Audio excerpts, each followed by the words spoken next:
ఈడ హైదరాబాద్లో ఉంటలేమంట కదమ్మా, బొంబాయికి పోయినామంట. అవును. అడగిట్లు ఆస్తులు గీస్తులు మంచిగా ఉన్నాయా మళ్ళీ మీకు? అయ్యా జోక్లు వేస్తా. ఆస్తులా? లేదండి, బాంబేలో ఏం ఆస్తులు లేదు. అక్కడ రెంట్కి కిరాయికే ఉంటున్నాను, ఇంట్లో సొంత ఇల్లు కూడా కాదు అక్కడ. ఈ ఆనంద్ శ్రీనివాస్ సార్ ఏం చేస్తాడు మరి? ఆయన అమెరికాలో ఉంటారు మరి. అది సంగతి. సార్ అమెరికాలో ఉంటాడు, ఈమె మంచిగా బొంబాయిలో పోయి నిమ్మలంగా ఇల్లు కిరాయి తీసుకొని ఉన్నది. యా, హాయిగా ఉంది. ఇప్పుడు సారు వచ్చినప్పుడు బొంబాయికి వస్తాడా, తమిళనాడుకు పోతాడా, హైదరాబాద్లో ఉందన్నాడు లక్ష్మి అంటాడా? లేదు, బొంబాయికే వస్తారు అండ్ మెడ్రాస్ పోతారు. మెడ్రాస్లో వాళ్ళ అమ్మ నాన్న ఉంటారు కాబట్టి నేను ఎక్కడుంటే అక్కడికి వస్తారు అంతే. నేను సంవత్సరానికి ఒకసారి నేను పోతూ ఉంటాను పాపని తీసుకొని, సమ్మర్ హాలిడేస్ అప్పుడు. బికాస్ ఏది ఉన్నా పాప హాలిడేస్ అప్పుడే, లేకపోతే పాప నాకంటే ఎక్కువ స్ట్రిక్ట్గా తను స్కూల్కి వెళ్తుంది అనమాట. ఒక్కరోజు కూడా ఈరోజు వర్షం వస్తుంది ఏం వెళ్తావు నువ్వు స్కూల్కి అంటే, అమ్మ నేను వెళ్ళాలి అంటుంది. నేను ఒకరోజు ఒక ఫంక్షన్కి వెళ్ళేది ఉండే, నేను తను ఏదో హోంవర్క్ చేసుకుంటా ఉంది, పద టైం అయిపోయిందంటే 5 నిమిషాలు అమ్మ హోంవర్క్ అయిపోద్ది వచ్చేస్తాను అని. అప్పుడు నాకు అర్థమైంది నేనేం కంగారు పెడుతున్నాను, తను హోంవర్క్ తను ఫినిష్ చేసుకుంటే బయటకు వెళ్దామని అని. నోరు మూసుకొని కూర్చొని తను అయిపోయిన తర్వాత బయలుదేరాను అనమాట. సో నేను తన్ని మోటివేట్ చేయాల్సిన అక్కర్లేదు,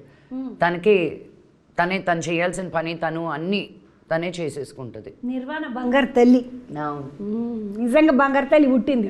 లేకుంటే నిర్వాణని దండం పెడితేనే చదివే, నిర్వాణ హోంవర్క్ చెయ్యే, నిర్వాణ స్నానం చేసుకపోయే, నిర్వాణ ఎంటికలు దూకోవే, ఇక్కడ రాయే జడేస్తా, ఇట్లా ఏమి లేకుండా లేదు. ఉన్నాయి, స్కూల్ నుంచి వచ్చాక స్నానం చేయమంటే వెంటనే చేయదు. ఆ స్కూల్ బట్టలతో వచ్చిన బెడ్ మీద పడుకుంటుంది, ఖర్చు వస్తుంది నాకు. కానీ ముద్దుగా చెప్పుకుంటున్నా. మొన్న ఒక రోజు కోపంగా చెప్పాను. సో ఆ రోజు నుంచి వచ్చిన వెంటనే అట్లీస్ట్ బట్టలు మార్చుకోమంట. ఆ ఊర్లో స్కూల్లో ఉన్న దుమ్మంతా తీసుకొచ్చిన బెట్లు అతికిస్తుంది. వాళ్ళకి అర్థం కాదు చెప్తుంటే. అందుకే నేను కూడా. కానీ నిర్వాణ నువ్వు బంగారు తాలివి, నువ్వు హోంవర్క్ చేస్తున్నావు అంటే నువ్వు చాలా మంచిదాన్ని. మీ అమ్మ నెత్తి మీద కుంపటి పెడతలేవు నిజంగా, లేకపోతే నువ్వు కూర్చొని చేయాల్సి వచ్చు హోంవర్క్. ఎవరు చేసిండ్రు, నువ్వు చేసినావా మీ అమ్మ చేసిందని కూడా అడుగుదురు స్కూల్లో. లేదు అదంతా వాళ్ళ నాన్నది, హోంవర్క్ అంతా వాళ్ళ నాన్న నేర్పించాలి. నువ్వు మంచిగా చదవకపోతుంటివా చిన్న? అస్సలు నేను 35 వస్తే నేను షాక్ తినేదాన్ని. 35 వచ్చేయాలి ఎట్లా వచ్చే మనకి నేను ఇక్కడ పంజగుట్టలో సాయిబాబా గుడి ఉంది కదా, అవును, అక్కడ కొన్ని వేల కొబ్బరికాయలు, 100 కాదు వేల కొబ్బరికాయలు కొట్టుంటా. ఈ సబ్జెక్టులు పాస్ అయితే 100 కొబ్బరికాయలు. సో యా, నా చెయ్యిలు ఊడిపోయిన రోజులు ఉన్నాయి. కొబ్బరికాయలు కొట్టి పాపము. కొంతమంది కట్టి చదువు అబ్బదంట, నాకు అస్సలు అబ్బలే. కానీ నువ్వు ఇంగ్లీష్ మంచిగా మాట్లాడతావు కదమ్మా, మన తెలుగు వాళ్ళ లెక్క కాకుండా అమెరికా వాళ్ళ లెక్క మాట్లాడతావు. అంటే 12వ క్లాస్ వరకు సరిగ్గా రాలేదు. దాని తర్వాత అమెరికా పోయినా అండర్ గ్రాడ్యుయేషన్ చేయాలని, అంటే డిగ్రీ చదవడానికి.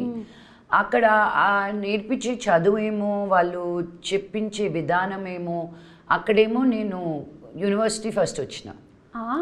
అక్కడ నాకు ఎదురు డబ్బులు ఇచ్చినారు, ఈ కాలేజ్లోనే చదవాలా నువ్వు అని.